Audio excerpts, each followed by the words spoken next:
வணக்கம். இந்தியாவில் 2027 மக்கள் தொகை கணக்கெடுப்பு ஆரம்பமாக போகுது. இந்த கணக்கெடுப்பு ரொம்ப ஸ்பெஷல். ஏன்னா இது டிஜிட்டல் முறையில் நடக்க போகுது.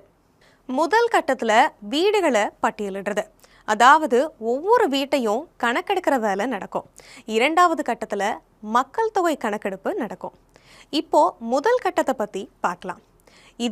இதுக்காக நியமிக்கப்பட்டவங்க உங்கள் வீடுகளுக்கு வந்து தகவல்களை சேகரிப்பாங்க.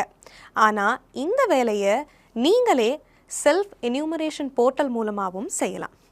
குடும்ப தலைவர் இல்லைனா அவருக்கு பதிலாக குடும்பத்தில் இருக்கிற யாராவது இந்த வெப்சைட்டுக்கு போய் அவங்க வீடு மற்றும் அங்கே இருக்கிற வசதிகளை பற்றின விவரங்களையும் பதிவு செய்யலாம். ஒரு முக்கியமான விஷயம், ஒரு குடும்பம் ஒரு மொபைல் நம்பரை மட்டும்தான் பயன்படுத்த முடியும். அதோட இது குடும்ப தலைவரோட அல்லது தலைவியோட சார்பாக பதிவு செய்யப்படணும். ஒரு முறை ஒரு மொபைல் நம்பரை பதிவு செஞ்சுட்டா அதை வேற குடும்பத்துக்கு பயன்படுத்த முடியாது.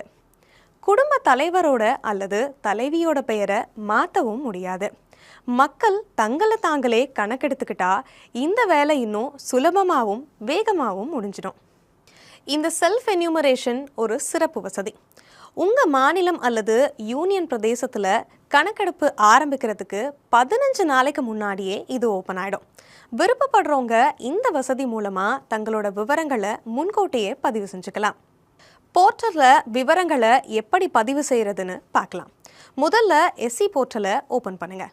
அப்புறம் உங்கள் மாநிலம் அல்லது யூனியன் பிரதேசத்தை தேர்ந்தெடுத்துட்டு கேப்சாவை டைப் பண்ணுங்கள். அடுத்து வர வரவேற்பு திரை நீங்கள் என்ன செய்ய வேணும்னு வழிகாட்டும். இப்போது குடும்ப தலைவர், உதாரணமாக சுசீலா தேவி, அவங்களோட பெயரையும் மொபைல் நம்பரையும் டைப் பண்ணுறாங்க. உங்களுக்கு வசதியான மொழியை தேர்ந்தெடுத்துக்கோங்க.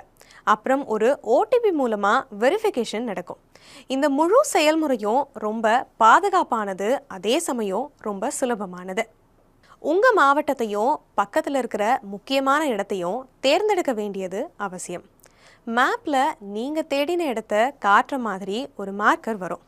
இப்போது அந்த மார்க்கரை உங்கள் வீடு இருக்கிற இடத்துக்கு நகர்த்துங்க. அதுக்கப்புறம் சேவ் அண்ட் நெக்ஸ்ட் பட்டனை கிளிக் பண்ணுங்கள். இதுக்கப்புறம் கேள்வித்தாள் பேஜ் ஓப்பன் ஆகும். முக்காவாசி கேள்விகள் ஆப்ஷனை தேர்ந்தெடுக்கிற மாதிரி தான் இருக்கும். பெயர்களை டைப் செய்ய ஃபோனடிக் மற்றும் விர்ச்சுவல் கீபோர்டு இருக்கும். உங்களுக்கு ஏதாவது சந்தேகம் வந்தால் அதை உடனே தீர்க்க FAQவும் டூல் டிப்ஸும் இருக்குது. ஏதாவது கேள்வியோ தகவலோ விடுபட்டு இருந்தால்